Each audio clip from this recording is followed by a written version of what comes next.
Halo semua, kali ini aku akan membahas tentang tutorial membuat notula. Nah, sebelumnya jangan lupa subscribe channel ini ya. Kalau udah, terima kasih untuk dukungannya. Apa sih notula itu? Dan apa bedanya dengan notulen?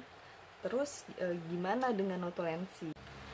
For your information, kalau misalnya kita belum tahu suatu kosakata itu baku atau tidak, maka kita harus cek dulu di Kamus Besar Bahasa Indonesia, KBBI online atau KBBI daring di website resmi milik Kemendikbud. Alamatnya kbbi.kemendikbud.go.id yang merupakan hak ciptanya Badan Pengembangan dan Pembinaan Bahasa.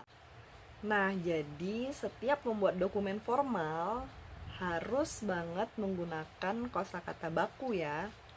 Jadi, sesuai KBBI, notula adalah catatan singkat mengenai jalannya persidangan atau rapat serta hal yang dibicarakan dan diputuskan.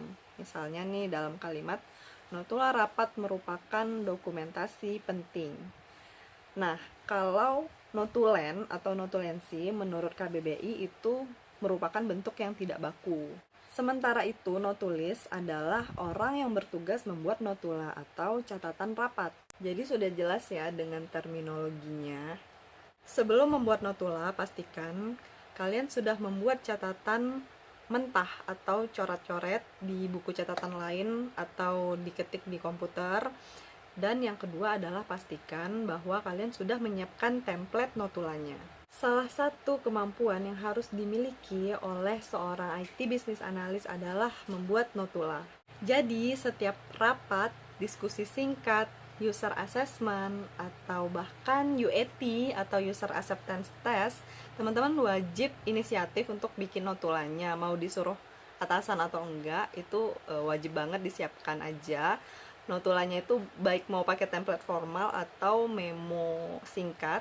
Yang penting komponen wajib notula itu ada seperti waktu, terus lokasinya di mana, terus topiknya apa, user yang terlibat siapa atau narasumbernya siapa, kemudian catatannya apa, dan keputusan atau kesepakatannya apa. Berikut ini salah satu template notula. Jadi di bagian kiri atas diisi dengan logo perusahaan atau instansi. Kemudian di sebelah kanannya isi dengan judul notula. Nah, di bagian bawahnya masih di dalam kotak yang sama tuliskan nama perusahaan atau nama instansinya. Kemudian untuk bagian yang pertama isi agenda, jadwal, dan lokasi rapat. Nah, di breakdown menjadi dasar rapatnya, undangan rapat nomor berapa atau undangan rapat itu melalui apa, agenda rapatnya apa, waktu terjadwalnya kapan, tanggal, hari, dan jam, tapi terlaksananya kapan, hari, tanggal, dan jamnya, tempatnya di mana, pimpinan rapat siapa, dan notulisnya siapa. Kemudian di kolom yang kedua itu ada bagian peserta di mana ada kolom nama jabatan, organisasi, atau instansi. Nah, bisa juga ditambahkan satu kolom lagi untuk nomor HP dan kalau bisa urutkan dari jabatan tertinggi. Di bagian ketiga ada catatan rapat, di mana poin-poin rapat silakan dimasukkan di dalam poin ini, di dalam bagian 3 ini. Dan yang terakhir adalah keputusan rapat atau kesepakatan. Nah, itu kesepakatannya apa, keputusannya apa, siapa PIC yang memfollow up, dan deadline-nya kapan. Oke, yang paling bawah di situ nanti ada yang namanya lampiran. Nah, kalau untuk lampiran itu sendiri, nanti teman-teman bisa memasukkan foto dari kegiatan rapat atau foto yang berkaitan, kemudian bisa masukin scan undangan atau hasil scan dari absensi. Oke, ini adalah contoh dari template notula yang sudah diisi. Nah, sudah ada logo perusahaannya, kemudian judul rapatnya apa, kemudian nama perusahaannya.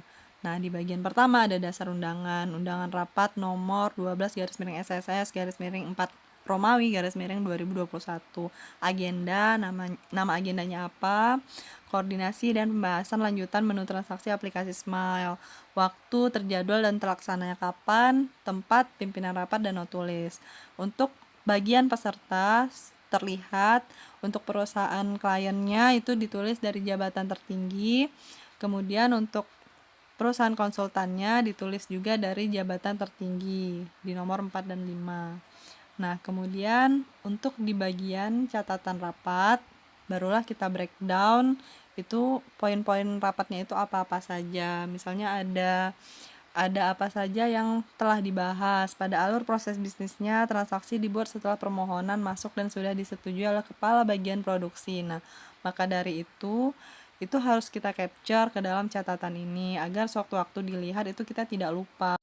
Nah, di sini juga terdapat poin-poin di mana alur proses bisnisnya itu seperti apa dan yang mau diterapkan ke sistem seperti apa. Terlihat dari poin 2, terdapat verifikasi bertahap pada proses transaksi, yaitu verifikasi awal oleh admin produksi, verifikasi kedua oleh kepala subbagian, verifikasi akhir oleh kepala bagian produksi.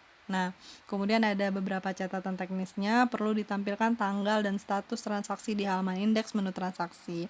Nah, untuk bagian keputusan itu silakan diisi dengan keputusan atau kesepakatan yang sudah dicapai di dalam rapat. Misalnya, keputusannya uji coba menu transaksi bersama pengguna. Siapa PIC-nya? PIC-nya adalah pihak konsultan dan deadline-nya kapan.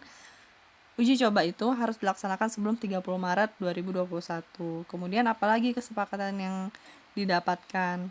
Kesepakatan misal verifikasi transaksi hanya dapat dilakukan oleh admin, oleh kepala subbagian dan kepala bagian. Nah, itu harus disebutkan di dalam rapat. Dan pastinya itu harus kita rangkum di dalam notula. Jadi disebutkan di dalam rapat dan disebutkan juga di dalam notulanya. Jadi dari kesepakatan-kesepakatan ini dan keputusan tersebut, maka itulah yang akan menjadi landasan kita dalam melakukan pengembangan sistem.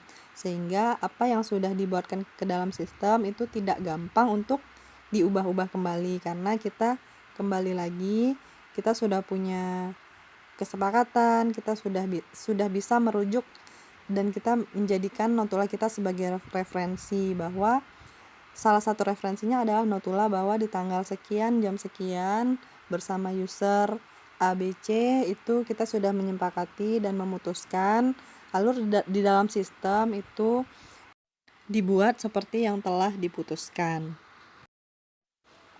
Untuk selanjutnya, jangan lupa untuk melampirkan dokumentasi-dokumentasi dari rapat tersebut. Misalnya, memberikan lampiran berupa foto, scan dari undangan, ataupun scan dari absensi. Nah, selanjutnya notula ini biasanya kan kita convert ke PDF, kemudian akan kita share ke para peserta rapat, baik itu dari pihak user atau pihak klien maupun kita jadikan arsip di internal kita. Demikian tutorial membuat notula dari aku. Untuk template Word-nya bisa di-download di link yang aku taruh di deskripsi. Oke, itu dulu video kali ini. Jangan lupa di like, comment, subscribe, dan share ke teman-teman kalian yang membutuhkan informasi mengenai cara membuat notula. Semoga bermanfaat buat teman-teman yang membutuhkan.